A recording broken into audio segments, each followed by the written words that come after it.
ಶುಭೋದಯ, ಸುಪ್ರಭಾತ, ಶುಭ ಮುಂಜಾನೆ. ಆತ್ಮೀಯ ವಿದ್ಯಾರ್ಥಿಗಳೇ, ತಮ್ಮೆಲ್ಲರಿಗೂ ಪ್ರೀತಿಪೂರ್ವಕವಾದ ಆದರದ ಸ್ವಾಗತ. ನಾನು ನಿಮ್ಮ ಮನೆ ಮೇಷ್ಟ್ರು ಹಾಗೂ ಕನ್ನಡದ ಉಪನ್ಯಾಸಕ ಚಂದ್ರಶೇಖರ. ಇವತ್ತು ಎಲ್ಲರಿಗೂ ಅಗತ್ಯವಾಗಿ ತಿಳಿದುಕೊಳ್ಳಲೇಬೇಕಾಗಿರತಕ್ಕಂಥ ಸಂಗತಿ ಅಂತಂದರೆ ಪತ್ರಲೇಖನ. ಸಾಮಾನ್ಯವಾಗಿ ಪತ್ರಲೇಖನ ಅದು ವೈಯಕ್ತಿಕ ಪತ್ರ ಹಾಗೂ ಕಚೇರಿ ಪತ್ರ ಅಂತಕ್ಕಂಥ ಎರಡು ಭಾಗಗಳನ್ನಾಗಿ ಮಾಡ್ತಾರೆ. ಪ್ರತಿ ವರ್ಷ ತಪ್ಪದೇ ಪರೀಕ್ಷೆಗೆ ಬರ್ತಕ್ಕಂಥ ಒಂದು ಪ್ರಶ್ನೆಗಳು ಪತ್ರ ಬರವಣಿಗೆ ಅಂತಕ್ಕಂಥದ್ದು.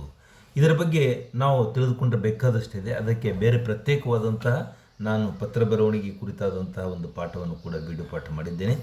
ಈಗ ನಿಮಗೆ ಏನು ಮಾಡ್ತಾ ಇದ್ದೇನೆ ಅಂತಂದರೆ ಮಾದರಿಗಳನ್ನು ಕೊಡ್ತಾ ಹೋಗ್ತಾ ಇದ್ದೇನೆ. ಈಗ ಉದಾಹರಣೆಗೆ ಇಲ್ಲಿ ಈ ಲೇಖನ ಯಾರಿಗಿದೆ ಅಂತಂದರೆ ಪ್ರಾಚಾರ್ಯರಿಗೆ ನೀವು ಬರೀಬೇಕಾಗಿರತಕ್ಕಂತಹ ಪತ್ರ. ನೀವು ಅಂಕಪಟ್ಟಿ ಮತ್ತು ವರ್ಗಾವಣೆ ಪತ್ರ ಅಂದರೆ TC ಆ್ಯಂಡ್ ಮಾರ್ಕ್ಸ್ ಕಾರ್ಡ್ ಇವೆರಡೂ ಬೇಕು, ನಿಮಗೆ ಇಶ್ಯೂ ಮಾಡಬೇಕು ಅಂಥೇಳಿ ಒಂದು ಪತ್ರ ಬರೆಯಬೇಕಾಗಿದೆ. ಆದರೆ ಸಾಮಾನ್ಯವಾಗಿ ಪ್ರಶ್ನೆ ಪತ್ರಿಕೆಯಲ್ಲಿ ಹೇಗಿರ್ತದೆ ಅಂತಂದರೆ ಕೆಲವೊಂದು ಸಲ ನಿಮ್ಮ ಹೆಸರು, ನಿಮ್ಮ ಊರು, ನಿಮ್ಮ ಕಾಲೇಜು ಅಥವಾ ಹೈಸ್ಕೂಲು ಅಥವಾ ಇತ್ಯಾದಿ ನಿಮ್ಮ ವೈಯಕ್ತಿಕ ಸಂಗತಿಗಳನ್ನು ಕೆಲವೊಂದು ಸಲ ಕೊಟ್ಟಿರ್ತಾರೆ. ನೀವು ಹಿಂಗೆ ತಿಳಿದುಕೊಂಡು ಇಂಥ ಶಾಲೆಯಲ್ಲಿ ನೀವು ಶಾಲೆ ಈಗಾಗಲೇ ಕಲಿತಿದ್ದೀರಿ, ಅಲ್ಲಿ ಪೂರ್ಣಗೊಳಿಸಿದ್ದೀರಿ, ಕಾಲೇಜಲ್ಲಿ ಪೂರ್ಣಗೊಂಡಿದೆ, ನೀವು ಆ ಸ್ಥಳದಿಂದ ಆ ಶಾಲಾ ಕಾಲೇಜಿನಿಂದ ಅಂಕಪಟ್ಟಿ ಮತ್ತು ವರ್ಗಾವಣೆ ಪತ್ರ ನಿಮಗೆ ನೀಡಬೇಕು ಅಂಥೇಳಿ ಪ್ರಾಚಾರ್ಯರಿಗೆ ಪತ್ರ ಬರೆಯಬೇಕಾಗಿದೆ ಅಂತೇಳಿ ಹೇಳ್ತಾ ಇದ್ದಾರೆ. ಇಲ್ಲಿ ಆ ಪ್ರಶ್ನೆ ಇಲ್ಲ, ಕೇವಲ ಮಾದರಿ ಮಾತ್ರ ನಾನು ಕೊಡ್ತಾ ಹೋಗ್ತಾ ಇದ್ದೇನೆ. ನೋಡಿ ವಿದ್ಯಾರ್ಥಿಗಳೇ, ನಾವೇನು ತಿಳಿದುಕೊಳ್ಳಬೇಕು ಅಂತಂದರೆ ಎರಡು ಹೇಳಿ ನಾನು ಈಗಾಗಲೇ. ಒಂದು ವೈಯಕ್ತಿಕ ಪತ್ರ, ಇನ್ನೊಂದು ಕಚೇರಿ ಪತ್ರ ಅಂಥೇಳಿ ಆಫೀಸಿಯಲ್ ಲೆಟರ್, ಇನ್ನೊಂದು ಪರ್ಸ್ನಲ್ ಲೆಟರ್.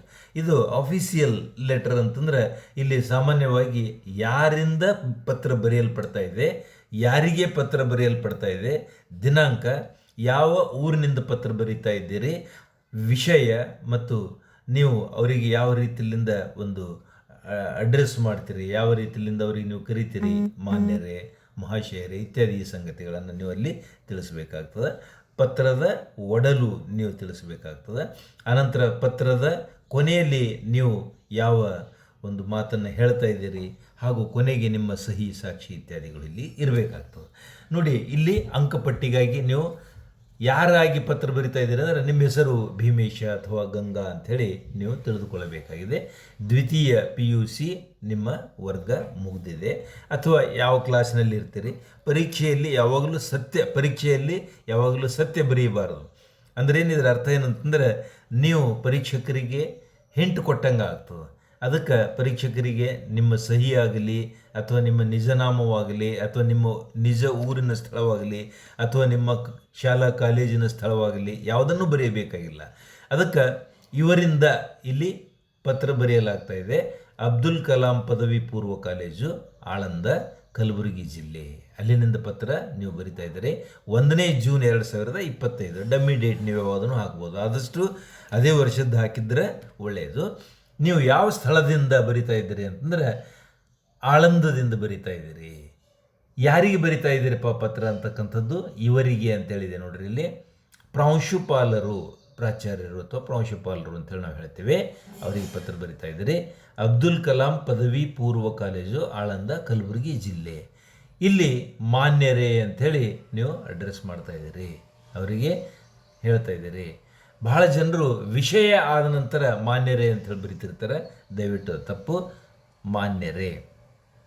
ಇನ್ನು ಕೆಲವರು ಪೂಜ್ಯರೇ ಅಂತೇಳಿ ಬರೀತಿರ್ತಾರೆ, ದಯವಿಟ್ಟು ಅದು ಪೂಜ್ಯರೇ ಕೇವಲ ಗುರುಗಳಿಗೆ ಮಾತ್ರ ಬರೀತಕ್ಕಂತಹ ಸಂಗತಿ ಆಗಿರ್ತದೆ. ವಿಷಯ ಏನು ಅಂತಂದ್ರೆ ಅಂಕಪಟ್ಟಿ ಹಾಗೂ ವರ್ಗಾವಣೆ ಪತ್ರ ಕೋರಿ ಅಂತೇಳಿ ನೀವು ಬರಿತಾ ಇದ್ದೀರಿ. ಅಂದರೆ ಎಷ್ಟು ಸಾಧ್ಯದ ಅಷ್ಟು ಸಂಕ್ಷಿಪ್ತವಾದಂತಹ ವಿಷಯ ಅಲ್ಲಿ ನೀವು ಬರೆದಿರಬೇಕು. ಇನ್ನು ಪತ್ರದ ಒಡಲು ಮೇಲ್ಕಂಡ ವಿಷಯಕ್ಕೆ, ಇದು ಈ ಕಚೇರಿ ಪತ್ರಗಳು ಎಷ್ಟು ಸಾಧ್ಯದಷ್ಟು ನೇರವಾಗಿ ಕ್ರಿಸ್ಪ್ ಆಗಿರಬೇಕು. ಅಂದರೆ ನೇರವಾಗಿರಬೇಕು, ಅಗತ್ಯಕ್ಕೆ ತಕ್ಕಷ್ಟೇ ಇರಬೇಕು ಅಂತಕ್ಕಂಥದ್ದು ನನ್ನ ಆಶಯ ಮತ್ತು ಪರೀಕ್ಷಕರು ಕೂಡ ಅದನ್ನೇ ಗಣಿಸ್ತಾರೆ. ಮೇಲ್ಕಂಡ ವಿಷಯಕ್ಕೆ ಸಂಬಂಧಿಸಿದಂತೆ ಗಂಗಾ ಅಥವಾ ಭೀಮೇಶ್ ಯಾವುದಾದ್ರೂ ಒಂದಿಟ್ಟುಕೊಳ್ರಿ.